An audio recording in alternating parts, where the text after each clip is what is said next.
يلا بينا نعمل مع بعض اسرع بيتزا ال5 دقايق بالجلاش. معانا لفة جلاش، وهنجيب صينية وندهنها بالزيت من كل الجوانب زي ما احنا شايفين مع بعض. بعد كده هنجيب كل طبقتين مع بعض ونكشكشهم بنفس الصورة، وبعدين هنحطهم في الصينية. وبعد كده هنعمل باقي لفة الجلاش بنفس الطريقة لغاية ما نخلص الكمية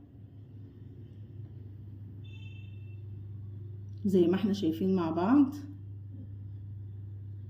بعد كده هنجيب طماطم مقطعة صغير بعد ما شلنا منها البذر، ونحطها فوق الجلاش. ونحط كمان فلفل اخضر مقطعينه شرايح، وممكن فلفل الوان زي ما احنا حابين، وزيتون اسود وزيتون اخضر، ولو حابين تضيفوا عليها قطع فراخ او سجق او ببروني زي ما انتوا حابين، وممكن تنفع في غدا او عشاء.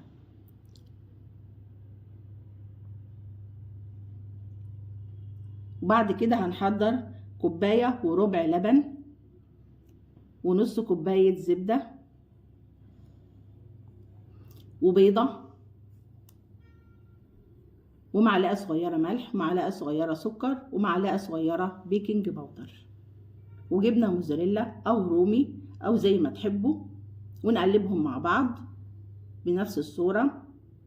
بعد كده هنحطهم على صينية الجلاش،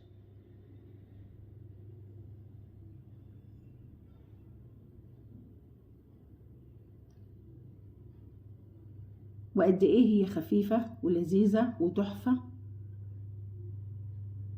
وهتجربوها وهتعجبكم ان شاء الله.